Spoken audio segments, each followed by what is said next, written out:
Adelante. Buen día. Buen día, presidente. Buen día a todos. De Puerto Vallarta, Jalisco, Radio Universidad de Guadalajara en Puerto Vallarta, Canal 44 y Foro Nacional de Periodistas. Presidente, yo he venido aquí a dar cuenta de el medio ambiente.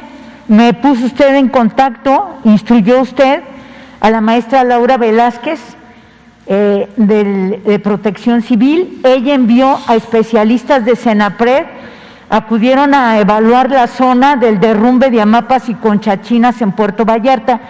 Se le está dando seguimiento y para comentarle que en la nota técnica que nos mandó el director general de Senapred, ingeniero Enrique Guevara, confirmó lo que la gente del lugar decía. En esta nota técnica de evaluación nos dice que es una zona de riesgo que se debe de restringir, aquí está la nota, que se debe restringir la construcción de obras y asentamientos humanos en la zona porque es propensa a la ocurrencia de derrumbes y deslizamiento de rocas.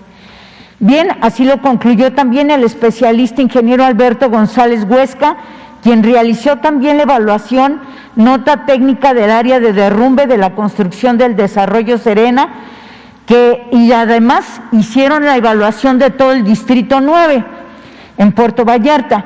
El colapso de la calle, como ya se comentó, provocó la evacuación de 20 familias, continúan en ese estado, además de casas en riesgo por el derrumbe y que además dejaron sin servicios a un buen sector amplio de esa población.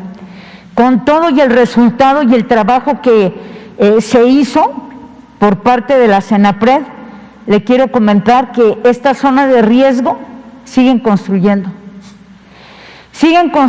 desarrollos inmobiliarios de alto impacto. ¿Por qué? Porque ha habido, y lo quiero subrayar aquí, el trabajo de la maestra, tanto María Luisa Albores, la Profepa, ha sido excelente, diría yo, porque hemos sostenido varias reuniones de trabajo, pero incluso hizo una agenda ambiental para este mes y el que viene, pero hay funcionarios de la delegación Jalisco, y quiero subrayarlo, de la Profepa y también de Semarnat, que en complicidad con algunos desarrollos están obstruyendo y violando el debido proceso de las manifestaciones de impacto ambiental. La maestra Albores comentó que los estudios de impacto ambiental se van a evaluar ya a nivel central, oficinas centrales, pero todavía hay funcionarios que ya es una red que se quedó ahí en Jalisco y que están evitando el derecho de los ciudadanos a ser consultados. Es el caso también del río Los Horcones, en donde una empresa insiste en construir una hidroeléctrica, que en estos momentos está en fase de evaluación en la delegación, repito, Semarnat Jalisco, en forma indebida, porque primero tiene que ir a la consulta pública. Quiero comentarle que en Jalisco están pasando por encima de los ciudadanos, afectando la forma de vida de comunidades, como el caso de Huentitán, en donde ya talaron los árboles. Todos los grupos ambientalistas como Salva Vallarta, los defensores de Boca de Tomatlán, los biólogos que siempre han defendido el medio ambiente y nuestra montaña, usted conoce al doctor Juan Luis Cifuentes, biólogo de muchos años, al doctor Jorge Telles, rector del Centro Universitario de la Costa, Grupo Unidos por Mismaloya, Fundación Mexicoa, todos los ciudadanos están a favor del ordenamiento ecológico participativo y aseguran que no van a permitir más devastación. Se está trabajando con la Semarnat. Lamentablemente, el Poder Judicial está concediendo amparos a desarrollos que se encuentran en zonas de riesgo, que incluso ya fueron clausurados por Profepa y siguen construyendo, poniendo en riesgo la vida de una colectividad. En estos momentos, presidente, la situación del agua en Puerto Vallarta, fuimos de la abundancia a la escasez y estamos entrando en una fase de crisis. ¿Por qué? Por los edificios, las licencias de construcción que dejaron, también una red de complicidad de algunos funcionarios en el municipio, en el estado, que favorecen ese tipo de cuestiones violando la ley. Lo están haciendo en una forma que nos están afectando. Y bueno, pues en estos momentos, como le comento, se colapsa el agua. La semana pasada, cuando estaba aquí, y el día de hoy, el director de Ciapal está haciendo un recorrido, Salvador Llamas está haciendo un recorrido, incluso con ciudadanos y con integrantes de la prensa, para que se den cuenta qué es lo que está pasando. Aunado a ello, presidente, hay dos empresas de cribadoras que solicitaron ya estar pues explotando la zona de los ríos Ameca y Mascota, que son nuestra fuente de abastecimiento, y resulta que una de esas empresas lo solicita como una cuestión indefinida. Esto nos dimos cuenta por la Gaceta Ecológica Nacional, la revisamos todos los días, y aquí el asunto es que también con agua y todas las dependencias que tengan que ver piden se reconsidere la expedición de las concesiones, porque llegamos a tener en nuestra fuente de abastecimiento en el río Ameca un aforo de 800 litros por segundo. Ahorita andamos en 170. Entonces la situación es difícil. Esa es mi primera participación, y que nos comente usted qué se puede hacer ante esta situación. Bueno, pues continuar con la protección del medio ambiente, que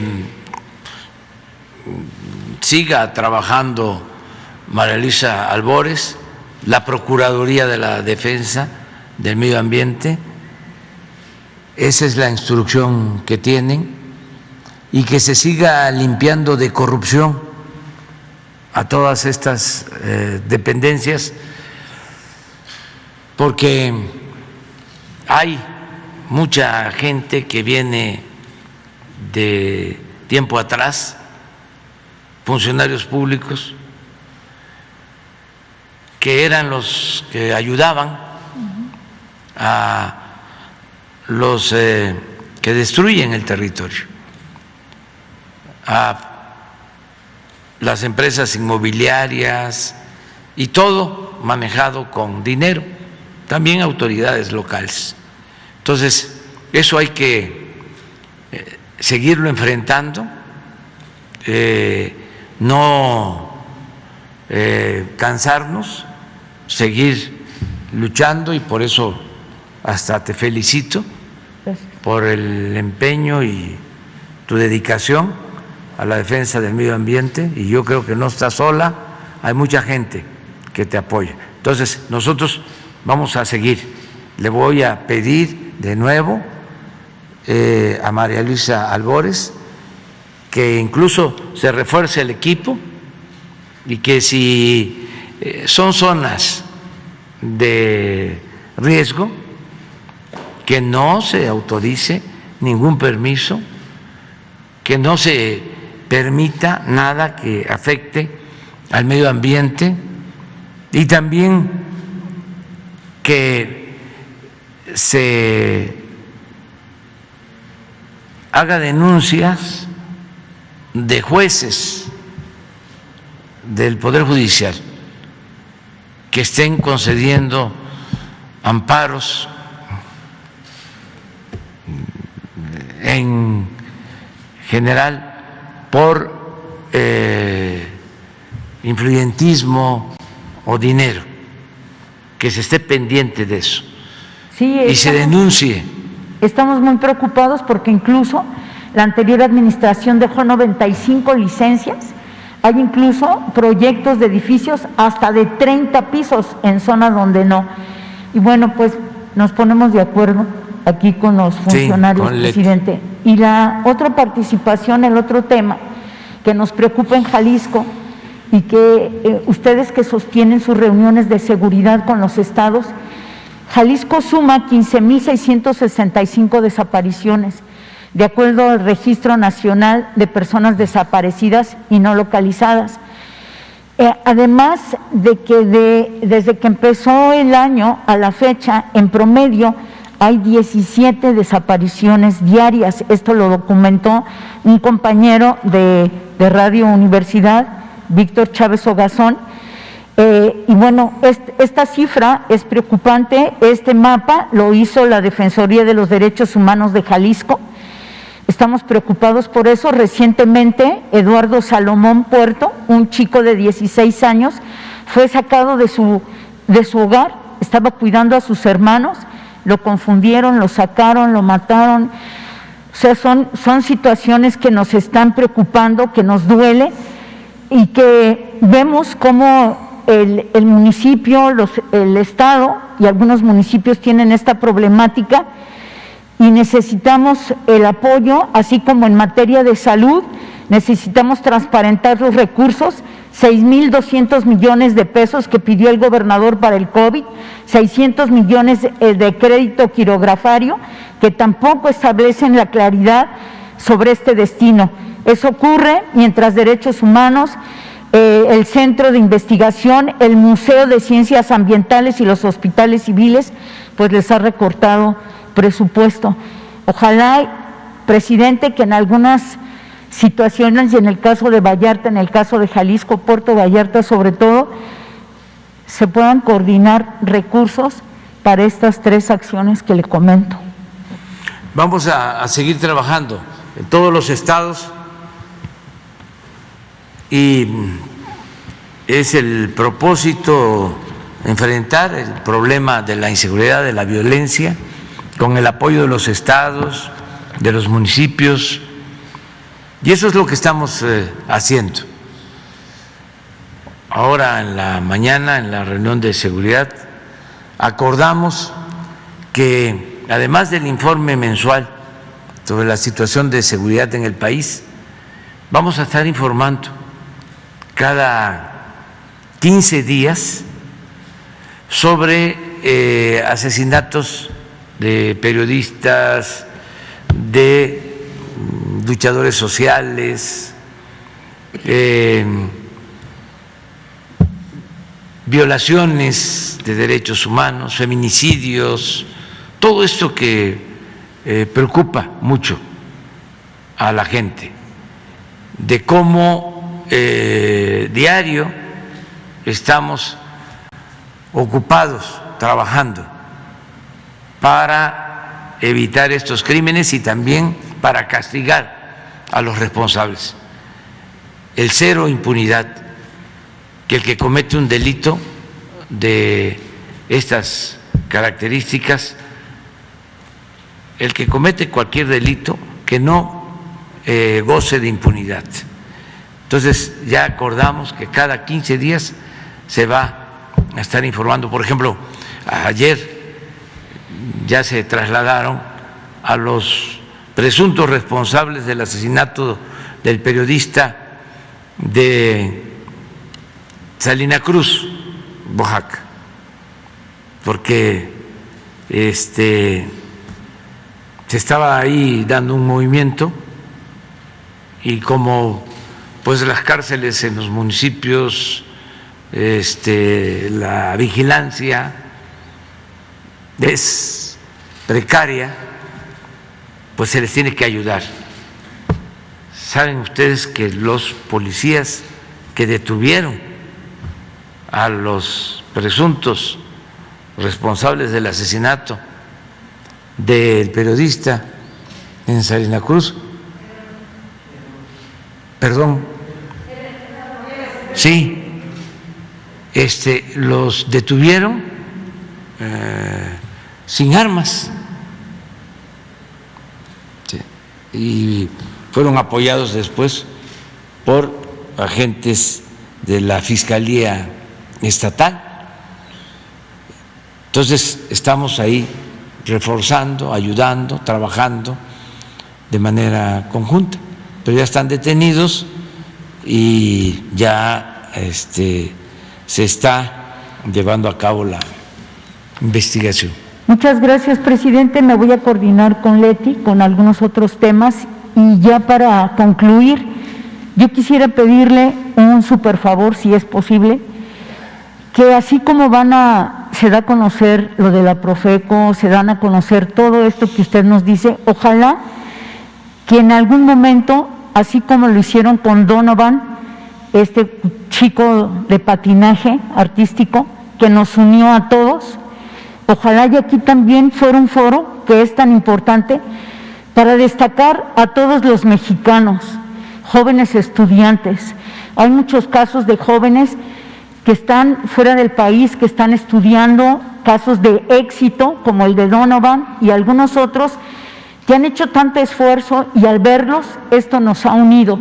Necesitamos ese tipo de mensajes también, porque de pronto hacen hasta documentales de narcos, historias, series, pero no hay series de éxito, de esos valores que los chicos mexicanos, los jóvenes tienen y que están logrando mucho éxito y que nos puede unir a todos con esas historias. Sí, sí, es muy importante eso. Acabo de estar el fin de semana en Sonora, estuve en Yécora, allá en la sierra, estuve en Punta Chueca con los seris, estuve con los yaquis y es extraordinario, fascinante constatar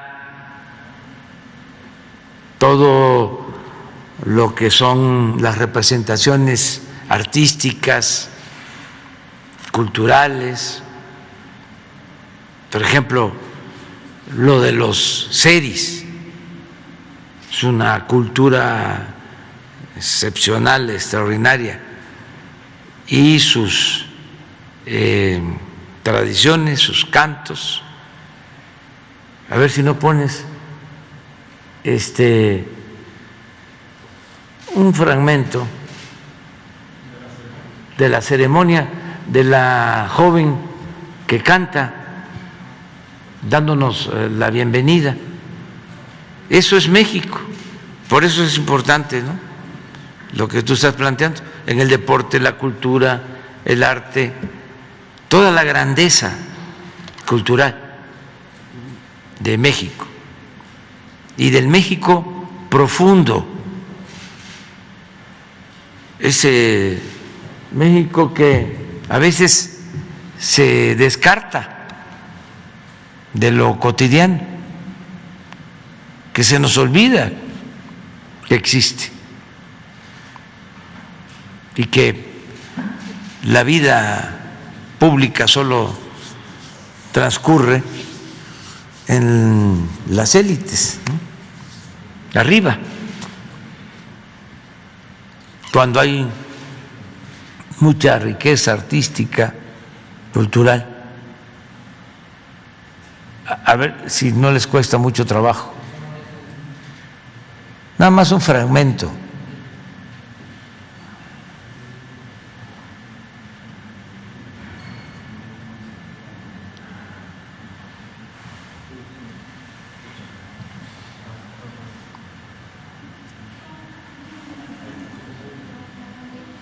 Miren eso.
Así es, eso es lo que quieres, ¿no?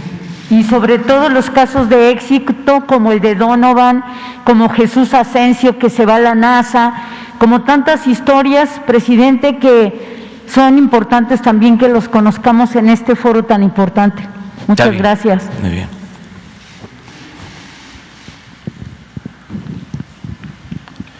Y luego, atrás, allá, aquella compañera de amarillo, para que... Gracias, presidente. Buenos días. Pues preguntarle sobre la polémica que se armó este fin de semana luego de su decisión de dar a conocer estos datos de Loret, estas percepciones, supuestas percepciones. Incluso algunos simpatizantes de su movimiento consideran que no fue correcto dar a conocer estos datos privados de un ciudadano y sobre todo que también les dio pues un elemento de golpeteo político. Por ejemplo, ya Santiago Krill se ofrece para la defensa de periodistas. En fin, también se montan, algunos adversarios pues utilizan el tema. Y también ayer su hijo ya dio una explicación de sus ingresos. Dice que trabaja como abogado en esta empresa que al parecer, no sé si sea correcto, es de la familia de Daniel Chávez, del Grupo Vidanta, que entiendo él no tiene percepciones en el gobierno, es nada más, es supervisor del Tren Maya, pero honorario, ¿no? Hasta donde se había informado. Preguntarle pues por toda esta polémica. También la esposa de José Ramón pues dio a conocer cómo se rentó esta casa. Sí, esto sería ya suficiente para usted. Pues yo pienso que debe de transparentarse todo. El que nada debe, nada teme. Yo no sé por qué se alebrestaron, se incomodaron tanto, porque señalé aquí una información que me hicieron llegar sobre lo que gana Loret de Mola. Imagínense cómo no dar a conocer esta información si este señor se dedica a golpear no solo al gobierno, no solo al presidente, sino al proyecto de transformación que estamos llevando a cabo millones de mexicanos para acabar con el principal problema de México, la corrupción. Entonces no es conmigo, obviamente tampoco son mis hijos, es una reacción conservadora, golpista, en contra de que se lleve a cabo un verdadero cambio en el país.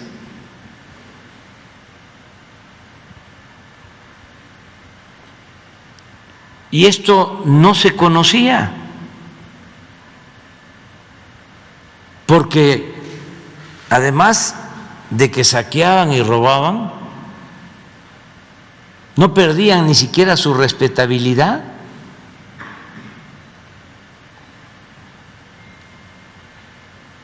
Se hacían pasar como gente decente, gente de bien, incluso con ínfulas de superioridad. Por eso sus actitudes clasistas, racistas, discriminatorias. Decía yo a veces en campaña que saqueaban, robaban, no perdían su respetabilidad y eran reverendos ladrones. Pero el ratero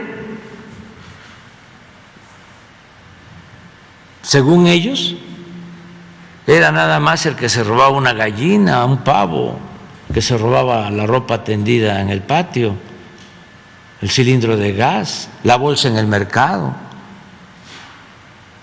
Los grandes ladrones ni siquiera perdían su respetabilidad. Miren cómo dejaron el país, saquearon. Nunca en la historia de México habían robado tanto. Los llamados hombres de negocios asociados con gobernantes y con dueños de medios de información, apoyados por periodistas. Hay quienes dicen que no son periodistas. Sí, son periodistas, nada más que golpeadores, mercenarios, vendidos, alquilados. Es una historia que se repite cada vez que se busca una transformación. El conservadurismo corrupto, inmoral, se lanza en contra de los que buscan la transformación y la defensa del pueblo. Eso le hicieron a Madero en el asesinato de Madero, del presidente Madero y del vicepresidente Pino Suárez. La prensa de ese tiempo jugó un rol, un papel nefasto, un papel golpista. Tenían abierta una campaña en contra del presidente Madero, lo acusaban de todo. Hasta los periodistas o artistas que en aquel entonces ya empezaban a destacar y luego fueron grandes maestros del arte, y el ejemplo más claro es el de José Clemente Orozco, que hacía caricaturas y ponía a Porfirio Díaz como gigante y a Madero como pigmeo. Ya después cambió.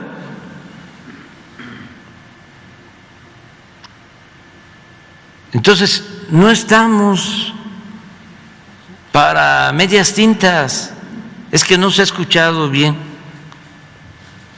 Desde que llegamos, estamos impulsando una transformación, un cambio. Y no es el quítate tú porque quiero yo. No llegamos aquí para que continúe lo mismo. No es más de lo mismo. No somos Fox. Acuérdense cómo engañaron en el 2000 de que iba a haber un cambio.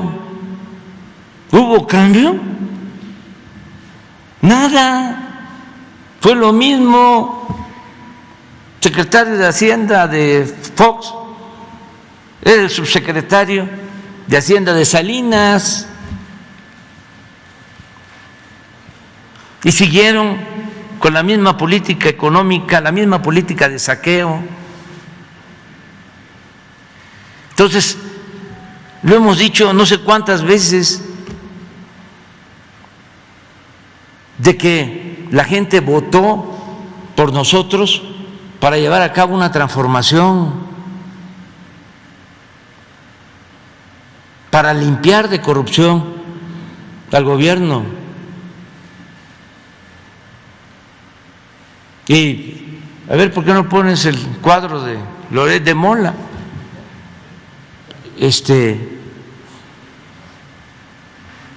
Miren esto, ¿lo sabía la gente? ¿Lo sabía el pueblo de México? De que ese señor tiene ingresos como periodista por 35 millones de pesos al año, 2,5 millones de pesos al mes. ¿Quién gana eso? Un científico, un intelectual, el presidente gana, ¿cuánto es? Haciendo la cuenta, pues 10 veces menos. ¿Y por qué gana tanto ese señor? Porque le pagan los de la mafia del poder para atacarme, debilitarnos y que regrese el mismo régimen de corrupción. Yo hasta celebro, la verdad, me dio gusto de que echaron a andar un mensaje o promovieron un mensaje. El foro que hicieron, no sé cómo le llaman a eso, para que todos pusieran algo así como yo soy Loret, o cómo, todos somos Loret. Imagínense, se me cae la cara de pena, de vergüenza. Todos somos Loret. Afortunadamente no fueron muchos.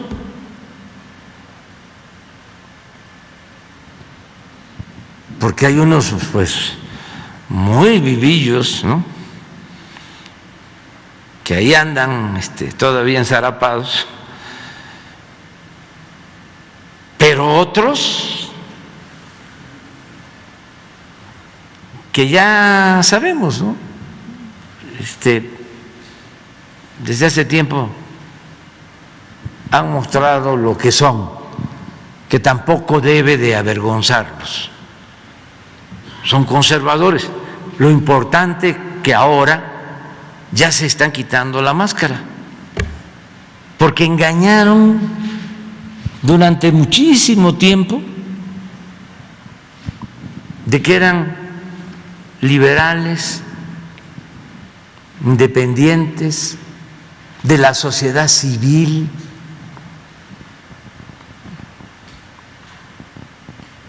Y ahora pues ya todos son Loret. Digo, no todos, afortunadamente. Entonces, ayuda mucho, y este debate pues hay que continuarlo. Y lo que se dio a conocer ayer, o dio a conocer ayer José Ramón, de dónde trabaja, en efecto es una empresa de los hijos de Daniel Chávez, que me ayuda como supervisor honorífico en el Tren Maya, pero no cobra absolutamente nada, ni tenemos ninguna relación de negocios. Él no tiene ningún negocio con el gobierno federal, no hay ningún problema de interés, es de los empresarios que nos ayuda porque quiere apoyar en el caso del Tren Maya para concluirlo. Y José Ramón pues está trabajando en Estados Unidos, su esposa lo mismo, no tienen nada que ver con Pemex ni con ninguna empresa vinculada al gobierno. Pero el asunto pues no es de conflicto de intereses, no es eso.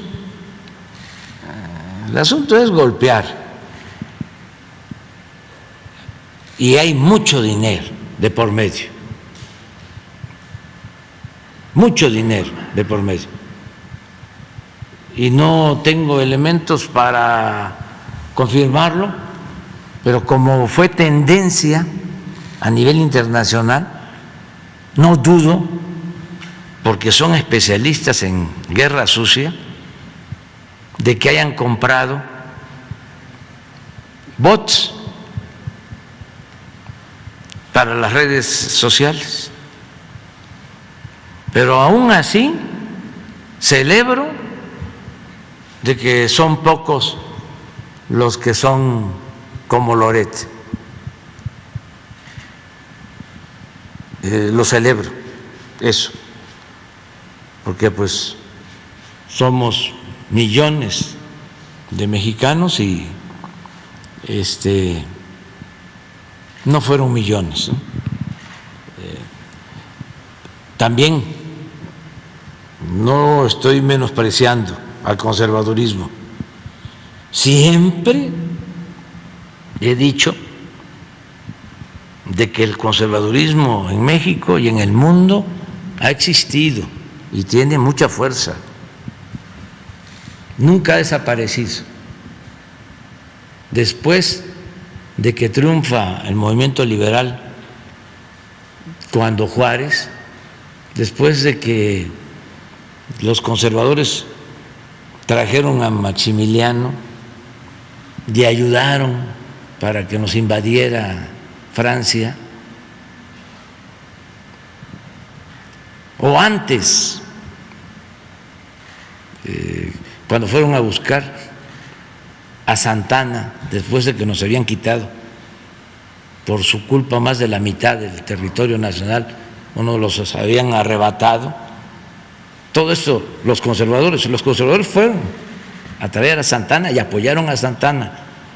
Los conservadores fueron a traer a Maximiliano y apoyaron la intervención francesa. Bueno, triunfa el movimiento de la República, triunfa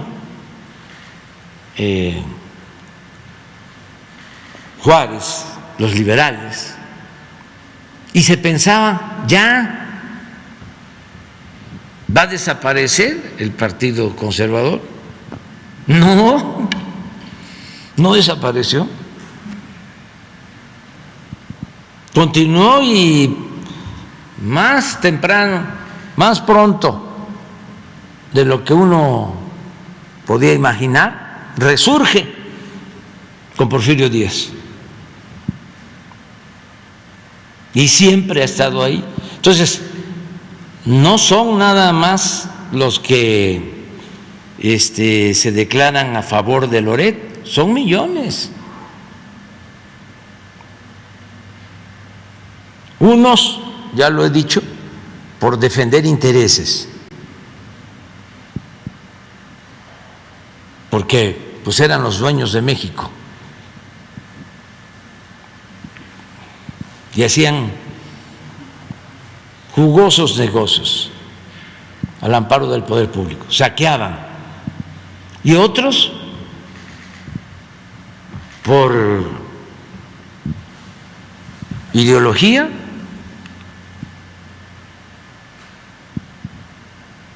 porque les molesta todo lo que signifique defender a los pobres, les incomoda.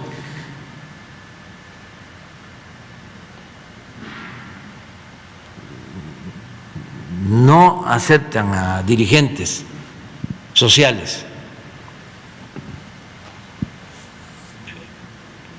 Por eso el repudio hacia mí. Yo, por ejemplo, antes iba yo a alguna parte, ya lo he platicado eso, en un avión y llegaban estos conservadores de clase media, es un sector.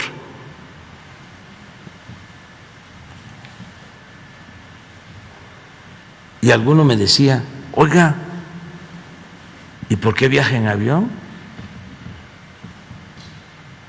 ¿Por qué no se mueve en camión? Iba yo hasta Yucatán, pues tenía yo que ir en avión, pero me acordé de un día que estuve en Cuba y llegamos a comer a un restaurante, allá los restaurantes particulares le llaman paladar, y es donde uno puede comer, pero sí es para turistas y para la gente que paga en dólares, o así era antes, ¿no? Y estaba un grupo ahí y llegamos a comer con Silvio Rodríguez y una gente así, con esas características conservadoras, y le dije, ¿y tú qué haces aquí, no? ¿Por qué vienes a comer aquí? No sé qué le contestó Silvio, pero porque los otros lo estaban saludando y pidiéndole autógrafos y todo, pero porque siempre destacan algunos, ¿no? Y regresa Silvio a la mesa y me dice, esto me pasa con alguna frecuencia. Le digo, a mí también. Y dice, una vez estábamos en Madrid en un acto con Facundo Cabral y alguien se paró y nos dijo, ¿y cómo llegaron hasta acá? Y Facundo les contestó, veníamos a caballo, pero se nos ahogó el caballo en el Atlántico. Pero ese es el pensamiento que existe. Entonces son las dos cosas, y esto es muy importante, porque nos vamos definiendo y que sepan pues que yo no me voy a dejar.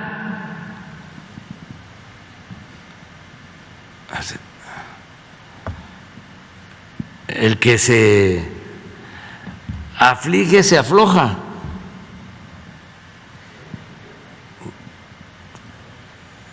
Tenemos que seguir defendiendo la Cuarta Transformación. Y voy a pedir al Instituto de la Transparencia, lo que pasa es que como me fui de gira, no tuve tiempo para hacer el oficio, porque necesito que se investigue sobre los recibos y las facturas y ver si es cierto y transparentar esto. Aunque el instituto tendría que ver solamente con funcionarios públicos, servidores de algún gobierno. Pero no es el caso de él. Yo también soy ciudadano. No, vamos, pero los ingresos de Loret, finalmente él no es un servidor público, no tendría por qué informarlos el instituto. Todos estos medios tienen que ver con lo público, todos.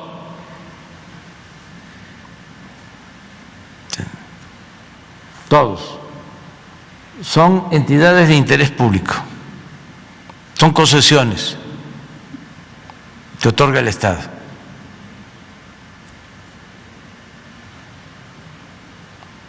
Y es importante también el debate sobre esto, a ver qué nos dicen, no nos adelantemos. Pero estuvo muy bien lo del todos somos Loret.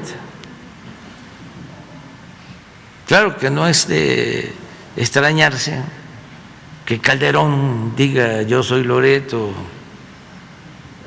Fox o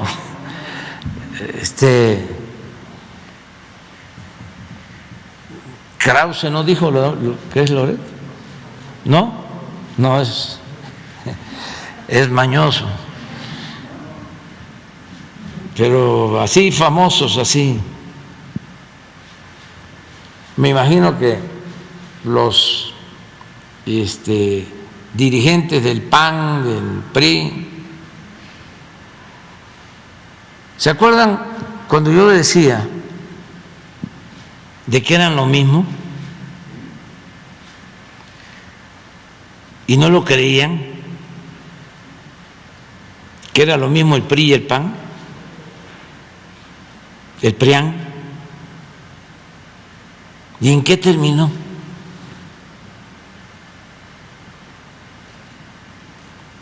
Es muy importante, pero además no deja de ser atractivo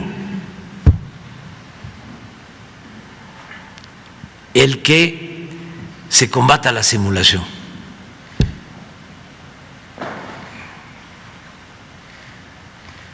Es muy importante.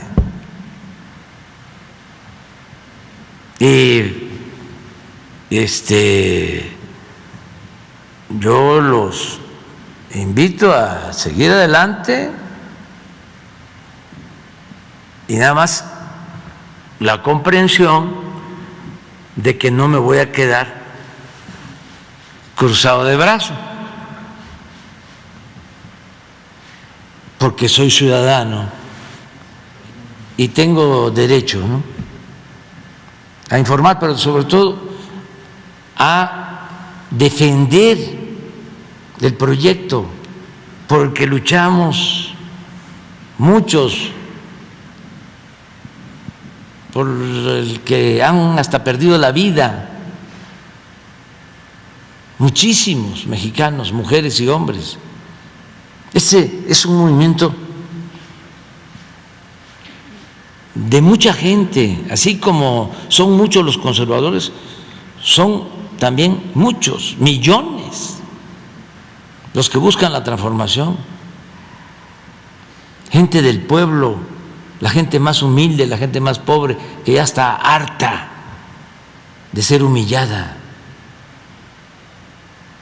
Entonces, que entiendan, que comprendan que no nos podemos quedar callados, que tenemos que sacar adelante el proyecto de transformación y que va muy bien, y que si el Washington Post defiende a la mafia del poder en México, allá ellos. Si el New York Times defiende, pues allá ellos. Hay otro que, un inglés, no sé si el Financial Times, sí, lo mismo, el Economist. ¿Por qué? Porque las empresas de esos países saqueaban con la complicidad de funcionarios de la llamada clase política mexicana. Miren lo que hicieron en los últimos 36 años de neoliberalismo, desde el 82 hasta el 2018. Hagan el análisis de las reformas a la Constitución. Un día, que no se nos olvide, Jesús, ponerlas todas. No hay una reforma a la Constitución en 36 años que se haya aprobado para beneficio del pueblo de México. Todas se aprobaron para saquear a México y para empobrecer al pueblo.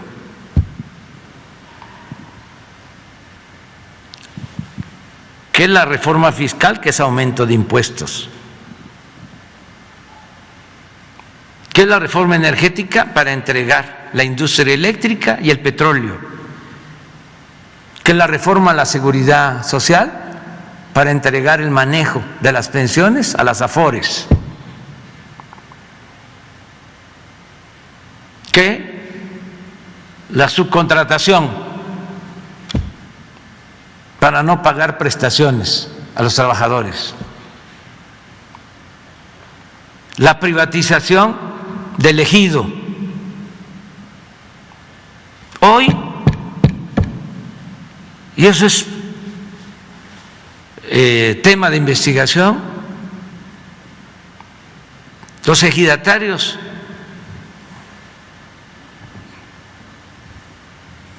más acaudalados, con miles de hectáreas,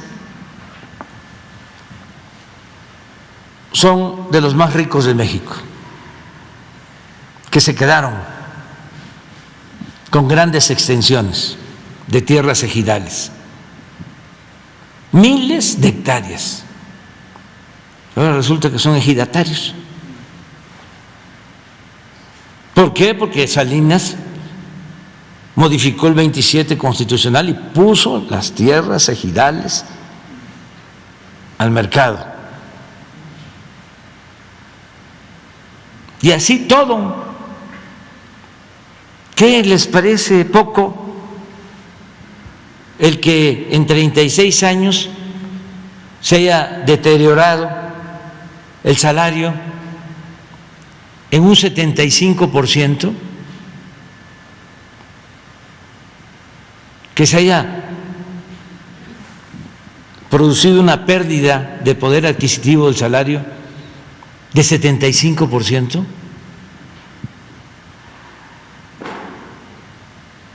Entonces, ¿quiénes mandaban?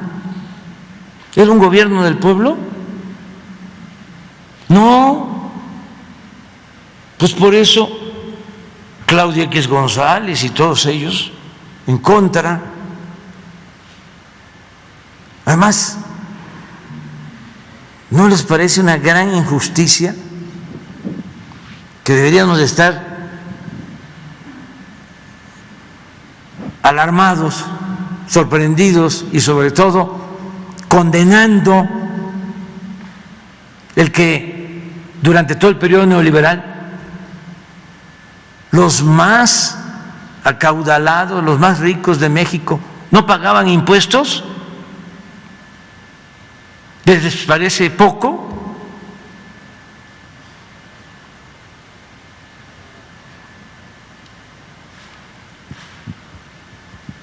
¿Que esta violencia que padecemos no se originó por eso?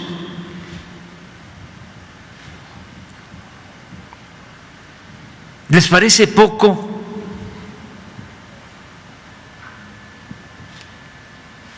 que los altos funcionarios públicos terminaban y se iban a trabajar a las empresas a las que les daban preferencia mientras ocupaban cargos? El que Calderón se haya ido a trabajar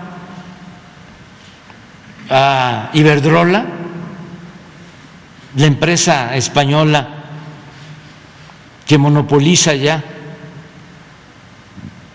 parte del mercado eléctrico en el país, o que Zedillo haya vendido los ferrocarriles y haya entregado los bancos y los haya rescatado, más que nada, y terminando su mandato se fue de asesor a esas empresas extranjeras. ¿O fue poco el que el jefe de la Policía de Seguridad Pública de Calderón esté en la cárcel acusado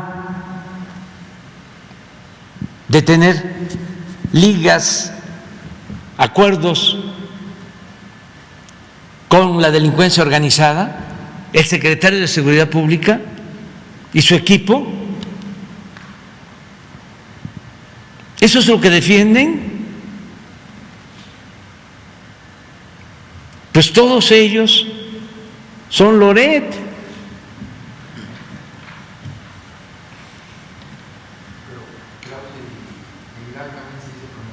Ah, también, pues sí, Krause y Aguilar Camín.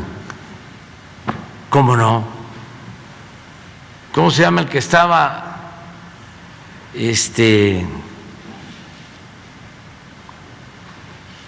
en el CONACYT? ¿No será que también?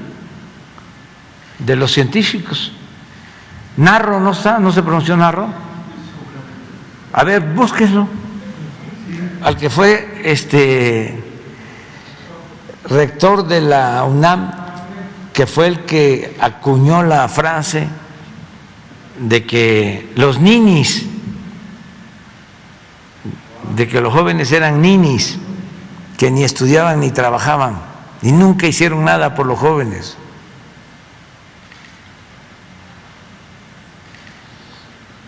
Es un timbre de orgullo enfrentar a esta mafia de poder económico y de poder político. Y es muy bueno para el país, para la purificación de la vida pública de México, el que no haya simulación. Dicen los moderados que se quieren pasar como objetivos, que para qué trato estos temas. No, si esto es lo más importante para la transformación, y además es en legítima defensa.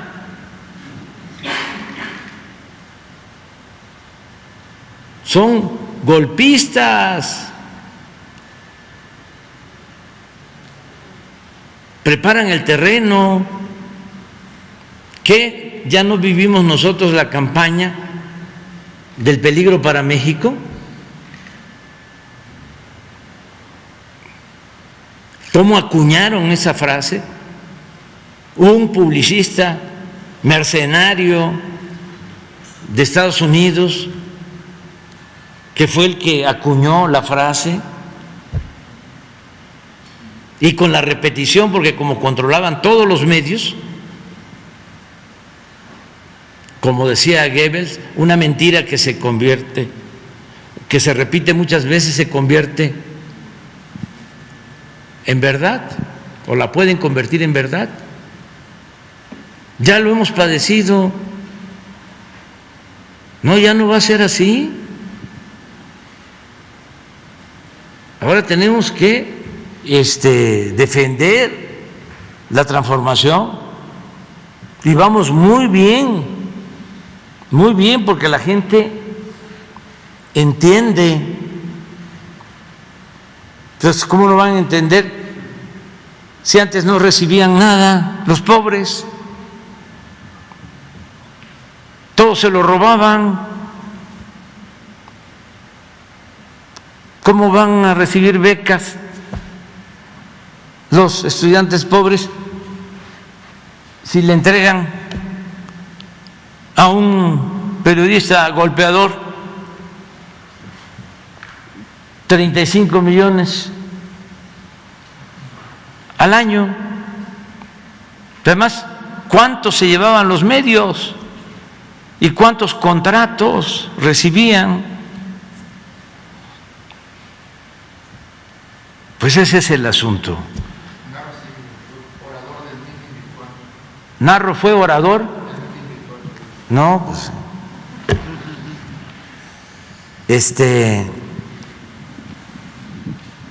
pero están en su derecho.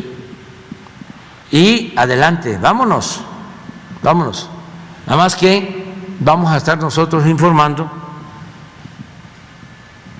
porque imagínense estas campañas y nosotros quedándonos callados, mucha gente podría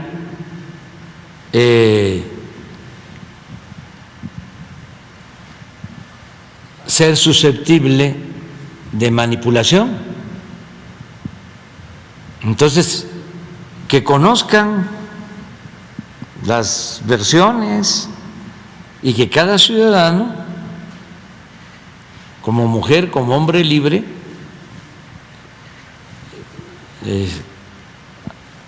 defina o reafirme su criterio, pero que haya información, porque antes no había.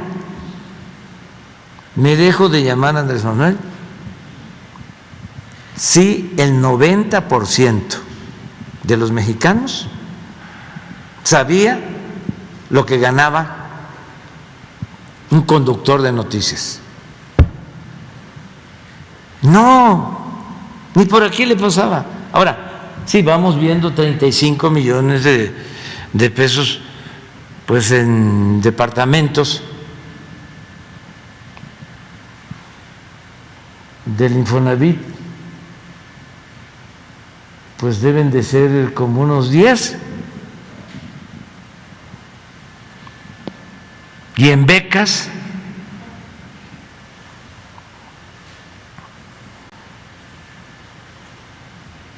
pero esto, 10 veces más que el presidente. Y aquí no estamos hablando de bienes, porque eso es lo otro. Yo declaro mis bienes y son públicos.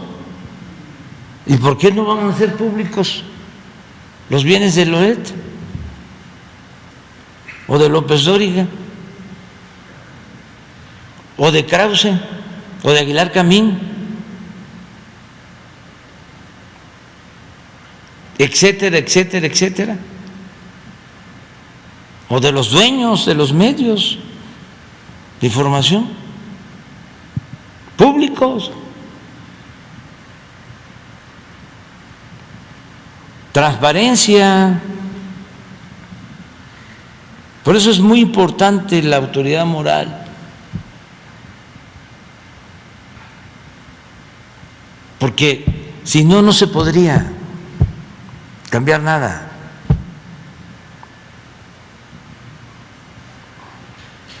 No se podría enfrentar a estas personas. Y nada más preguntarle qué espera de la audiencia de hoy del ex candidato presidencial Ricardo Anaya, que está citado por el caso Odebrecht y también por estos presuntos sobornos para la aprobación de la reforma energética. Varias veces ya se han diferido estas audiencias. Pues no se ha presentado. Es lo mismo. Imagínense, me llamó la atención de que lo de la casa que rentó la esposa y José Ramón, de acuerdo a las redes, fue primer lugar en audiencia de lo más visto en el mundo. Por eso me llama mucho la atención, pues, más que lo de Ucrania.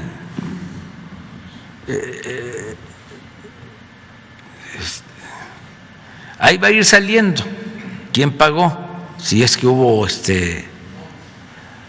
robots.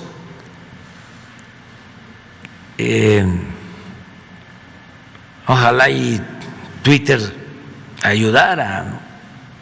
Siempre le hemos pedido eso, a transparentar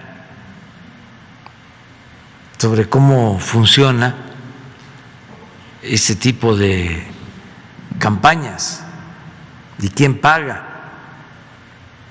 y qué es público y qué se mantiene en el anonimato, o cómo venden, cómo contratan servicios. Todo eso sería muy importante. Pero bueno, imagínense hablando de todas estas barbaridades cometidas durante el periodo neoliberal, llegaron a dar dinero a los diputados para que aprobaran la llamada reforma energética.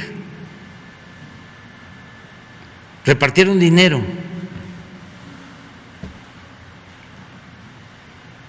¿Sacó algún reportaje sobre esto Loret de Mola?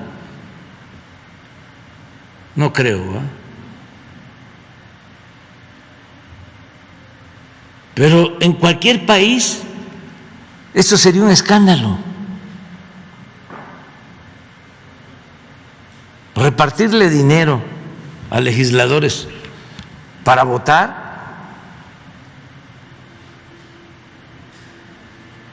Pues eso es de lo que acusa el anterior director de Pemex al señor Anaya, del PAN.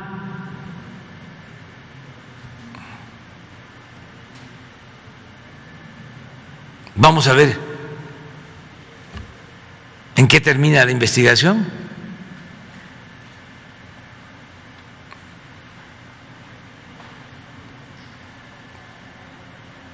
Para tener todos los elementos.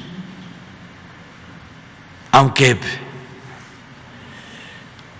el proceso de transformación avanza porque la gente lo está impulsando, el pueblo lo está impulsando, y nosotros en el Ejecutivo estamos haciendo lo propio,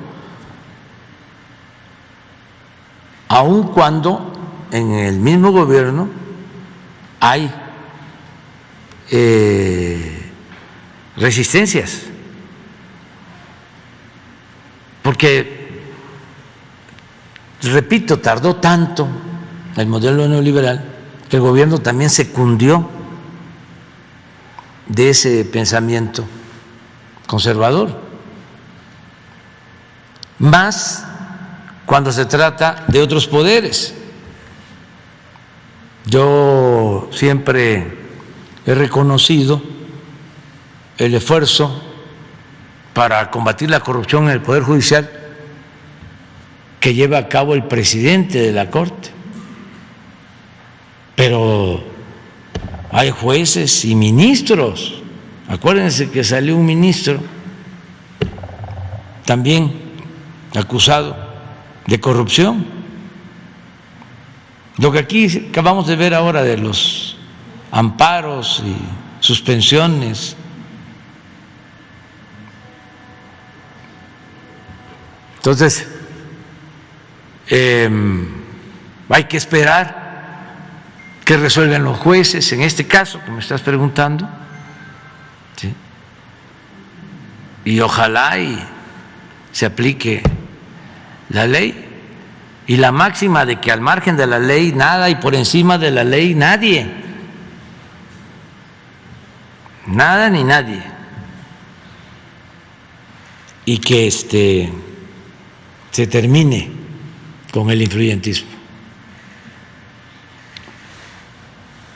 Adelante.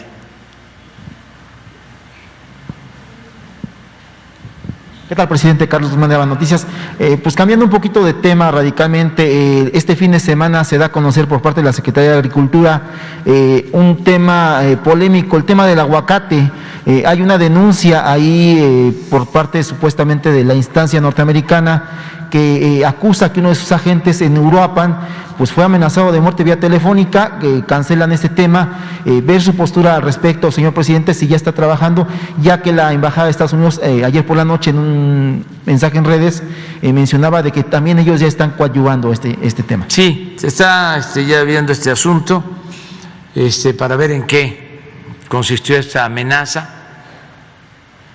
Lo cierto es que ya se exportó el aguacate mexicano. De todas maneras, hay que revisar de qué se trata. En todo esto hay también muchos intereses económicos, políticos, hay competencia. No quisieran que el aguacate mexicano entrara a Estados Unidos o predominara.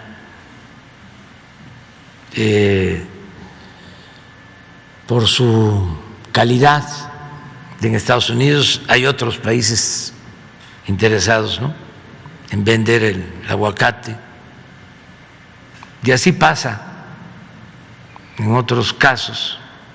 Las hortalizas. Entonces hacen lobby, es decir, buscan a senadores, buscan a funcionarios públicos, a las agencias, para estar poniendo obstáculos. Si no es por esto, es por la vaquita marina, por los delfines, pero en realidad siempre hay detrás un interés económico, comercial o una actitud política. De todas maneras, nosotros lo estamos viendo, llevamos muy buena relación con el gobierno de Estados Unidos, pero es muy parecido a lo que estábamos hablando ahora, de que el presidente Biden pues puede tener muy buenas intenciones, las tiene, de respeto hacia México, el embajador, pero hay agencias, bueno, a veces los embajadores son de un partido y los cónsules son de otro. Por poner un ejemplo,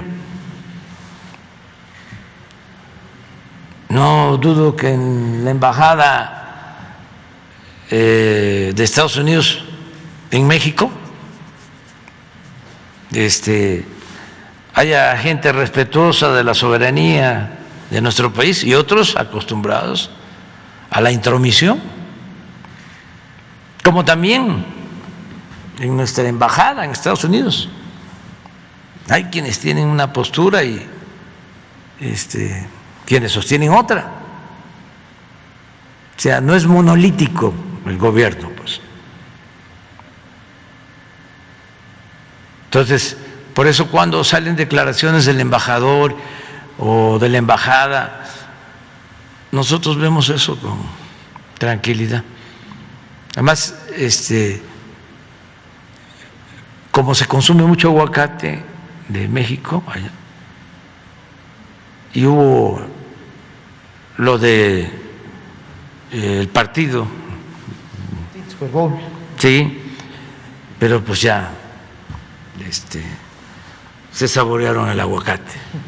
Y una última consulta es preguntar en temas legislativos. Este fin de semana Ricardo Monreal estaba por gira allá en gira en Baja California. Mencionó un tema importante en el tema de la cuestión de la reforma energética, Él hablaba de que incluso se le podría cambiar alguna cuestión a la reforma que usted presentó a la Cámara de Diputados, obviamente cuando llegue al Senado, a fin de que se pueda aprobar por parte de la oposición. Es preguntarle su postura sobre este tema, esta declaración de Ricardo Monreal, y finalmente si nos puede revelar su gira o comentar la gira que tendrá este fin de semana, que decía que iba a ser por la frontera norte, y también si contempla Coahuila de este fin de semana al siguiente. Muchas gracias. Sí, pues va a seguirse debatiendo, analizando la reforma eléctrica. Nosotros ya presentamos nuestro proyecto y va a ser el legislativo el que va a decidir como corresponde. Yo espero que se sigan haciendo los foros. Nosotros vamos también a informar, a seguir informando. Celebro el que 18 gobernadores, bueno, gobernadoras y gobernadores, y la jefa de gobierno, 18, publicaron, creo que ayer, un manifiesto en favor de nuestra propuesta de reforma eléctrica. Esto es importante. De 32, 18, es decir, más de la mitad. Y a lo mejor otros también que no firmaron lo podrían hacer, porque nos conviene a todos lo de la reforma eléctrica, para que no aumenten los precios de la luz, porque los que se oponen a la reforma eléctrica lo que quieren es que dominen las empresas extranjeras como Iberdrola, y la gente debe saber que el año pasado y hasta la fecha en España, donde domina Iberdrola, aumentó como el 30% y en algunos casos más el precio de la luz. Y eso es lo que quieren que suceda en el país, para no complicarnos tanto en la explicación. Lo que estamos defendiendo es que no aumente el precio de la luz, porque si no hay un cambio a la ley, se tienen que seguir entregando subsidios, dinero del presupuesto, no a los consumidores, a las empresas. Y nosotros queremos que el subsidio se entregue al consumidor. Lo que hacemos con la gasolina, a ver, ¿cuánto subsidio se está destinando del presupuesto público a la gasolina? Miles de millones en el año, 100% del IEPS ahorita. 100%. Por eso no aumenta. ¿Pero cuánto ganamos? Mucho. Porque si dejamos a las empresas particulares, pues la gasolina se va a las nubes, y la carestía y la inflación y lo que aumentamos de salario se borra. Entonces sí es importante el subsidio, pero para la gente, no para las empresas. Y eso es lo que está en debate, de modo que los legisladores van a decidir de qué lado están. Están del lado de las empresas, de Repsol, para que aumente el precio, o están del lado de la Comisión Federal de Electricidad de apoyar a esta empresa pública y del compromiso de no aumentar el precio de la luz. Y ahí vamos a ver qué tanto son representantes populares los diputados y los senadores. Todo esto es importantísimo.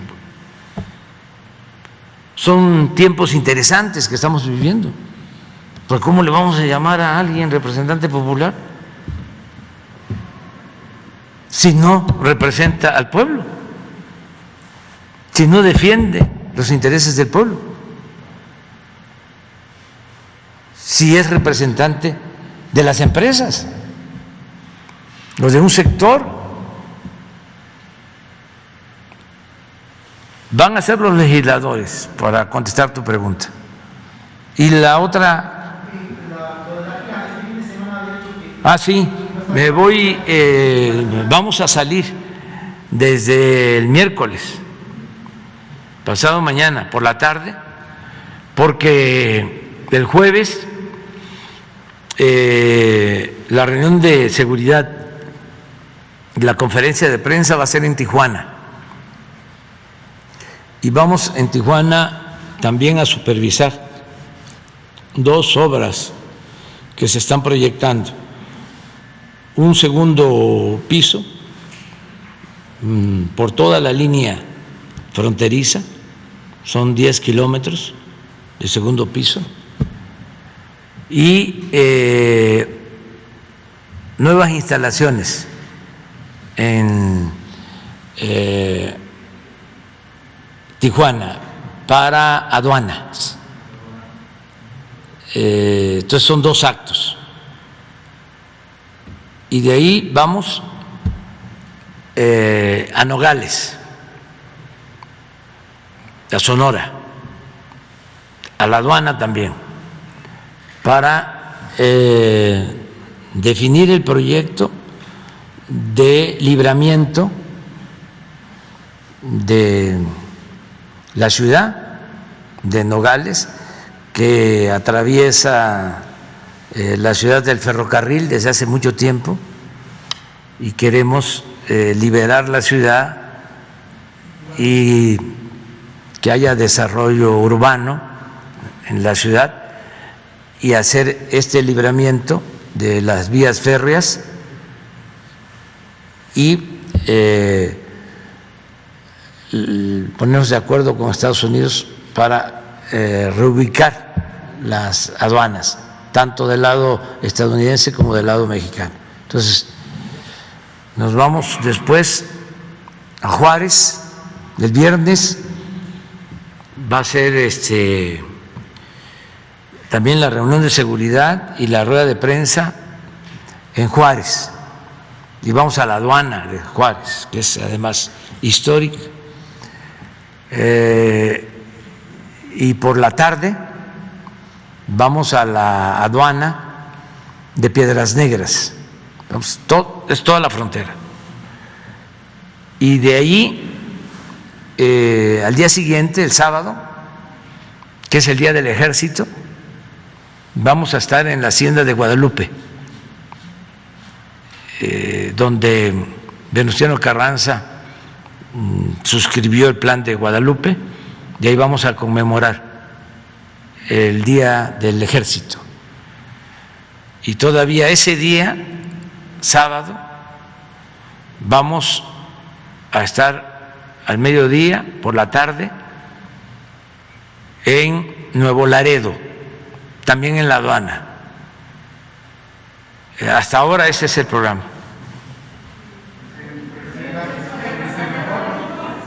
¿Mande? Es probable, no, sí, regreso el sábado por la noche, porque el domingo voy a tener una reunión con los presidentes municipales de la montaña de Guerrero, en Chilpancingo. O sea que de miércoles a domingo.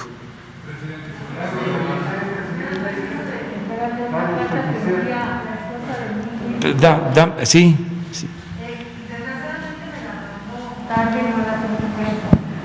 ¿Me permitiría hacérsela? Sí, cómo no. Gracias. A ver, esto es importante, digo. Buenos días, soy Frida Guerrera. Bueno, como muchos saben, mi tema es justamente el tema de género, mujeres, niñas y niños, pero en esta ocasión, además de venir como comunicadora, pues vengo a ser la voz de esta mujer. Voy a dar pues voz, Ciudad de México, a 14 de febrero de 2022, presidente constitucional de los Estados Unidos mexicanos, licenciado Andrés Manuel López Obrador. Señor presidente, perdone si estas letras no siguen las reglas de la diplomacia, pero hoy habla el corazón de una esposa y madre cegada por la incertidumbre. Me voy a retirar. Siento que no se entiende. El 31 de enero de 2022 fue la última vez que lo vi. Estábamos en Coahuila, sabía que iría a Nuevo León, pero las autoridades nos dicen que la última vez estuvo en Tamaulipas. Éramos varios los que acompañábamos a mi esposo, Pedro Carrizales, conocido como el Mijis. Hoy son 14 días de no verlo, de no abrazarlo, de no ver florecer su sonrisa, de no admirar su andar sobre las calles donde transitan los olvidados, de no sentir el amor con el que planeaba ayudar a los presos injustamente, de no mirarlo, alimentar y arropar a los migrantes que sobreviven al fuego cruzado, de no escuchar su voz, oponiéndose a lo injusto. Son 14 días de incertidumbre y de dolor. No pierdo la esperanza, pero la verdad es que cada día que pasa crece más el miedo de que su vida se reduzca a formar parte de las dolorosas estadísticas de desaparecidos y la mía a las miles de familias incompletas en el país. Estoy segura que si fuera usted, si fuera yo o si fuera cualquiera quien estuviera en su lugar, él estaría recorriendo cada estado, ofrecería como recompensa su vida, organizaría brigadas de búsqueda, removería cada centímetro de tierra, caminaría en los barrios que guardan los secretos más ocultos y dolorosos. Él cree que ahí está la solución a los problemas del país. Haría huelgas de hambre y, si fuera necesaria, hasta arriesgaría su vida, negociando con los malos. No puedo ni imaginarme siendo yo quien lo encuentre en una fosa, de la misma forma que él encontró muchos cuerpos que fueron víctimas de este México violento. No me queda duda que lo que vive hoy es consecuencia de no tenerle miedo a la tierra que ama. Es el resultado de caminar sobre los caminos olvidados. Es efecto de una historia de dolor que le hizo comprender al resto. El origen de todo esto es la confianza de creer que puede cambiar este mundo poco a poco. Por esto, vengo a pedir su ayuda, aunque reconozco y agradezco todo el apoyo de las autoridades federales y estatales, les suplico lo que cualquier esposa en mi situación suplicaría: ayúdeme a encontrarlo. Él confía en usted. Hay dos motivos que lo hacen andar: la causa y la transformación. Por favor, no lo deje solo. Atentamente, Miriam Martínez Vargas. Sí, ya estamos atendiendo este caso. Rosa Isela Rodríguez es la responsable y se está trabajando en la búsqueda. Perdón, presidente, el viernes nosotros empezamos a tratar de formar brigadas de búsqueda, una brigada de búsqueda para ir a buscarlo. Se lo hice saber yo al subsecretario Encinas el jueves, me pidió prudencia por la situación, por el lugar. Afortunadamente el viernes, después de que durante todos estos días solamente le decían que estaban trabajando, Miriam tuvo una reunión con la Comisión de Búsqueda de Nuevo León, pero es la única que está buscándolo cuando está involucrado Coahuila, que es de donde él desaparece, y la última ubicación está en Nuevo Laredo, Tamaulipas. Sabemos también que la Comisión Nacional de Búsqueda también está al pendiente, pero la la incertidumbre, y lo hago extensivo porque estamos cercanos a su familia, porque es mi amigo, es si nosotros no lo vamos a buscar, realmente ¿quién nos va a ayudar a buscarlo? Gracias, presidente. Sí, sí lo estamos haciendo y voy a pedirle a Rosa Isela de que hoy informe a sus familiares, ¿sí? Hoy mismo, de lo que estamos haciendo, de todo lo que se está haciendo. A ver, el compañero que está aquí, que insiste. Buen día. Juan Arturo Salinas, de Primer Sistema. Juan Arturo Salinas, de Primer Sistema de Noticias de Tijuana. A propósito de lo que refería el procurador del consumidor, Ricardo Sheffield, acerca de los héroes, las heroínas que envían sus remesas, le quiero hacer una referencia que tiene que ver justamente con esos hombres y esas mujeres que migran al otro lado de la frontera. Baja California está muy sola desde 2018, a la llegada de la nueva legislatura en ese entonces, porque les retiran el Fondo de Apoyo para Migrantes, 300 millones de pesos, de los cuales 7.787.000 correspondían solamente a Tijuana, para atender a connacionales deportados, a extranjeros, a desplazados, sobre todo de Guerrero, Michoacán, y usted sabe también, lo saben también los compañeros, centroamericanos, las caravanas que nos llegaron, 2016, 2018, y también haitianos, y de muchas otras nacionalidades. Tijuana está sola, Tijuana ha tenido que sacar adelante, y usted ha reconocido la labor de la alcaldesa Montserrat Caballero, para incluso recientemente desmantelar el campamento migrante, pero tratar de buscar ubicación para todas estas personas, la mayor parte de los cuales son mexicanos. Son verdaderos héroes, presidente, es gente que va al otro lado de la frontera arriesgando la vida.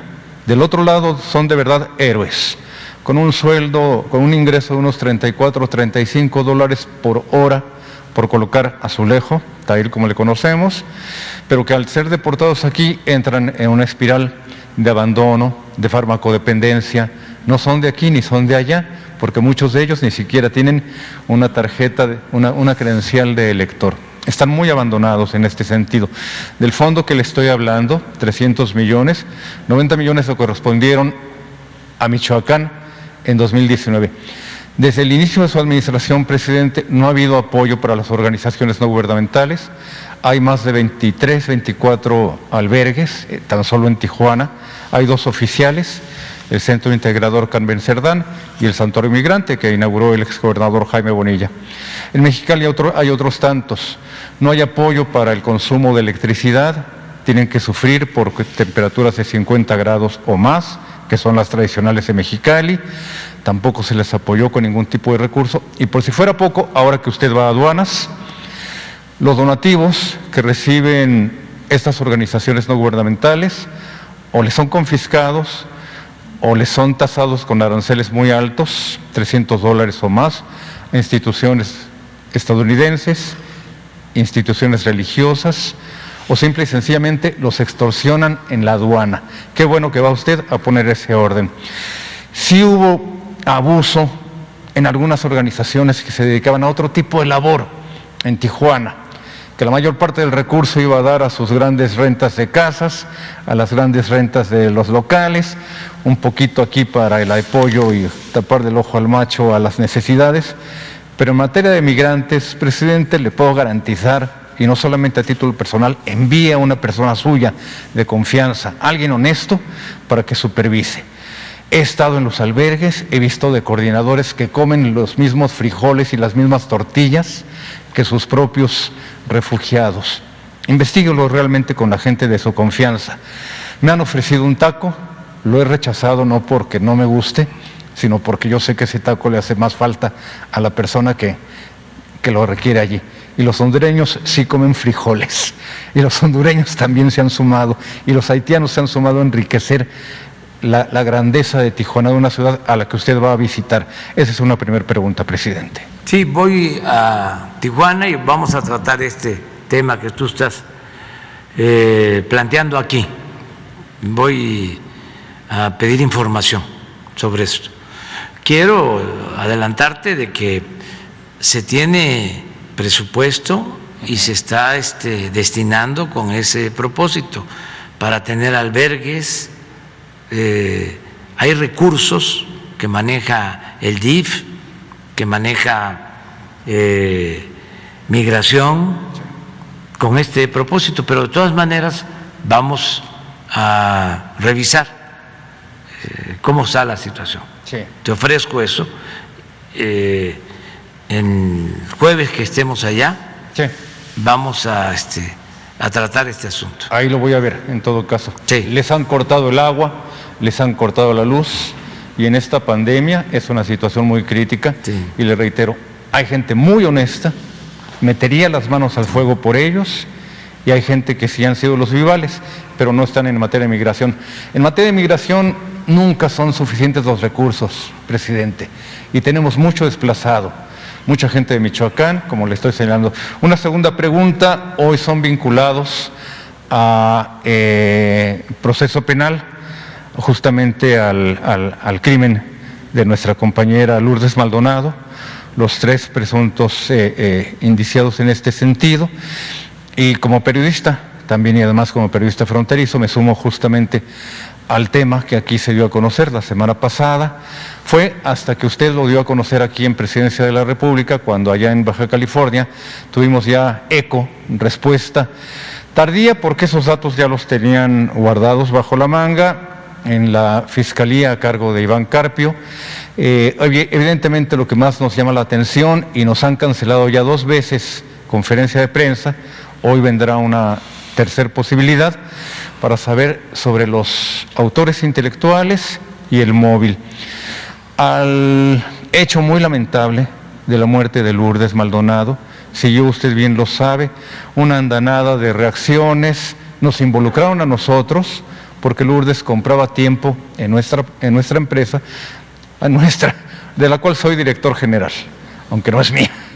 Pero en este caso Lourdes tenía un juicio político, un juicio laboral, en este sentido, que estaba desahogando, y hubo quien sumó 2 más 2 son 4, sumando peras y manzanas, para tratar de pues arrojar agua a su molino. Allá sufrimos todo el embate de los haters, todo el embate de toda la gente que estuvo en contra, señalando incluso que ese tipo de órdenes habían salido de la empresa, del exgobernador Jaime Bonilla. Tuvimos que enfrentar también una andanada, porque aquí hay un tema adicional, presidente. Somos la única empresa, no sé si a nivel regional o nacional, que manejamos 12 horas de transmisión con teléfonos abiertos. Ahí no son mensajitos, no son WhatsApp, son llamadas directas por parte del auditorio, sin filtro. Toda la gente que tiene algo que decir, habla y lo dice al aire con nosotros, y aceptamos. Hay de todas las críticas. Yo lo he señalado también al aire, ahí también sabemos quiénes son, cómo nos ha ido en este sentido en Baja California. Nuestra violencia es herencia. Sufrimos 30 años de malos gobiernos, corruptos, que desviaron, que desmantelaron el tejido social y que metieron a generaciones de jóvenes en el circuito de la farmacodependencia, del consumo de drogas o del narcomenudeo. Las cifras lo señalan. Ha habido quienes hemos perdido seres queridos, familiares, justamente por esta situación.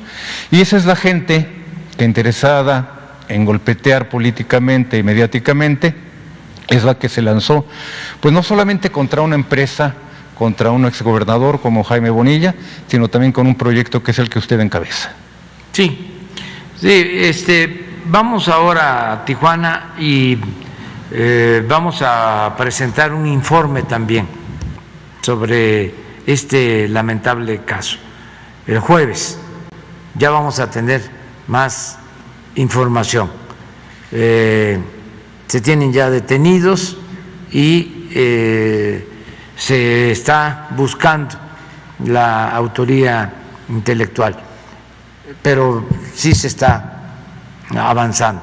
Y desde luego estamos viviendo, y es la mejor manera de transmitirlo, estamos viviendo tiempos de sopilotes, tiempos de canallas,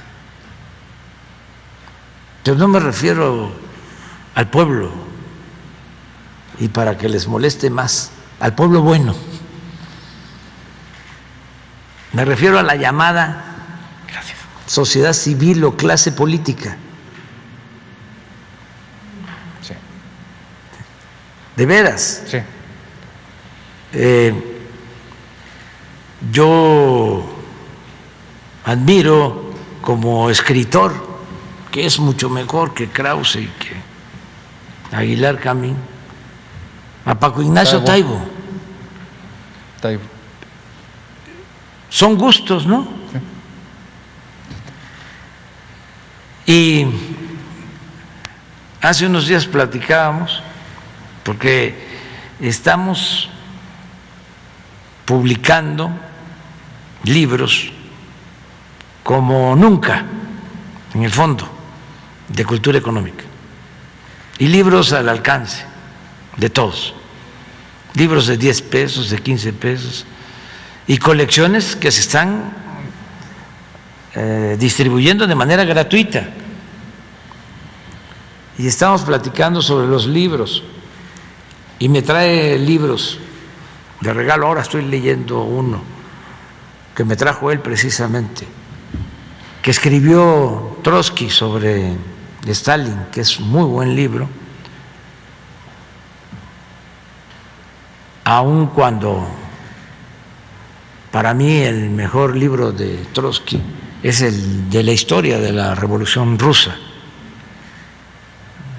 Es magistral, porque era un buen escritor. Pero estábamos hablando sobre sus obras. Paco Ignacio escribió sobre Villa, Sí. sobre el Che, tiene muchas cosas ahora sobre los liberales. Se llama Patria. Son creo que 3 o 4 tomos. 3, sí, me tocó leerlos porque tuve que presentar uno y me puso esa tarea. Pero le decía yo, aún siendo él, y esto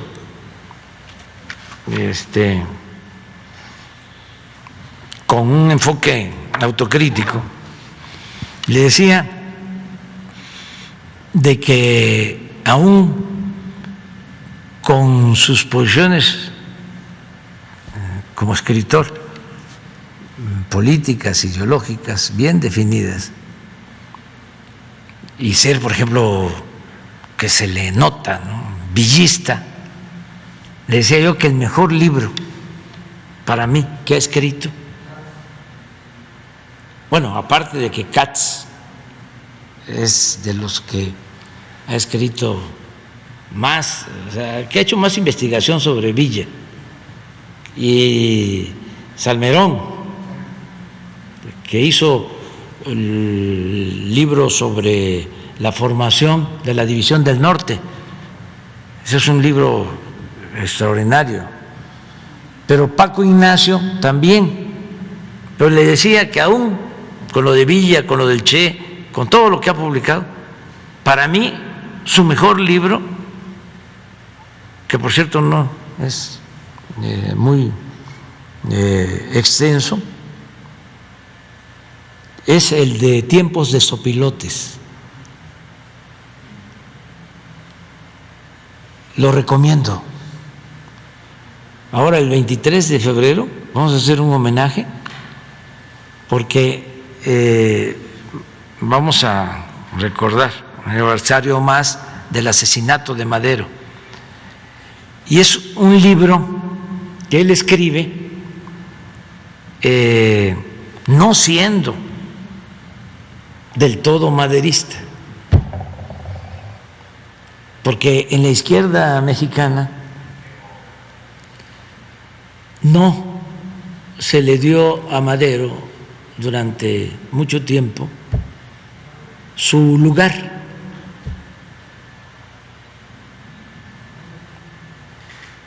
Se le consideraba, ¿no?, hacendado, que no quiso o no pudo hacer el acuerdo con los campesinos, con los zapatistas para la devolución de la tierra. Pero Madero tiene cosas extraordinarias, es un gran dirigente, hombre bueno, apóstol de la democracia. Y Paco Ignacio, aún con sus resistencias, escribe ese libro que es aleccionador sobre estos ambientes que se viven en tiempos de transformación. Estos ambientes de linchamiento, cómo los grupos de intereses creados se mueven de manera encubierta, soterrada, y cómo son capaces de todo, hasta de golpes de Estado. Entonces, lo mejor frente a todo este golpeteo es informar y la verdad por delante y estar bien con nuestra conciencia. Si uno está bien con la conciencia, si uno está luchando por lo que cree y es auténtico, es sincero, no hay motivo para el desencanto, para desmoralizarse. No, lo que decía el liberal Ponciano Arriaga: entre más me golpean, más digno me siento.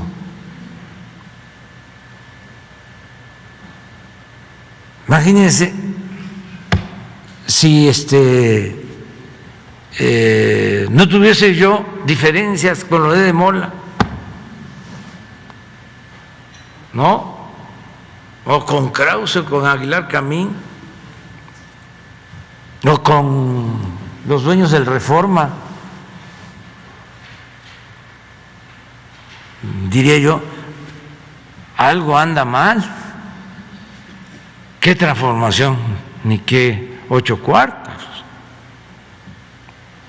Es más de lo mismo. Pero no, es un timbre de orgullo de luchar para transformar. Que no se nos olvide cómo han tratado a los que han luchado por la justicia, por la democracia, por la libertad. Imagínense lo que hicieron los conservadores. A ver, ya lo he dicho varias veces, pero no voy a dejar de repetirlo. Hidalgo, el padre de nuestra patria, proclamó la abolición de la esclavitud y despertó un odio que no solo le cortan la cabeza, sino la exhiben 10 años en la plaza principal de Guanajuato. 10 años la cabeza al padre de nuestra patria, al cura Hidalgo, porque se atrevió a defender a los esclavos, a los desposeídos. No, el conservadurismo es siniestro, es de ay, nanita.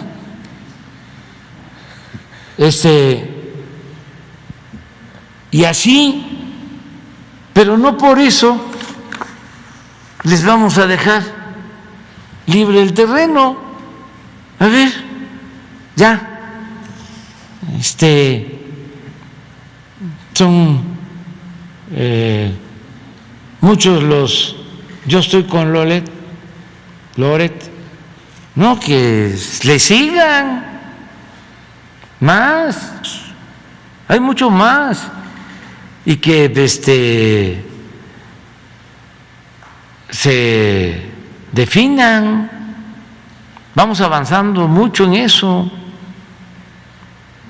que antes se engañaban de que estaban por el cambio, de que estaban en contra de la corrupción, y ahora están defendiendo la corrupción,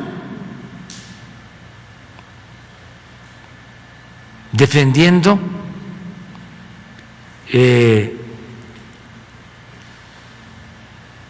la manipulación en los medios, defendiendo a la mafia del poder. Y no es Loret solo, y no son los 20,000, 60,000, 350,000 que dijo Calderón, o 1,000,000, no, son más, son mucho más. Pero qué bueno que se esté llevando a cabo este debate. Me preguntaron allá en Ajira, en Yécora, que sí, qué opinaba yo. Dije que era bueno el debate, el ventilar esto, y vamos a seguir. Y ahora que voy a enviar el informe o la solicitud de informe a Transparencia, les voy a entregar la copia de la carta, y ojalá, porque también sería conveniente que otros dieran a conocer cuánto ganan y sus bienes, cómo le hicieron para tener tanto dinero. En el periodo neoliberal,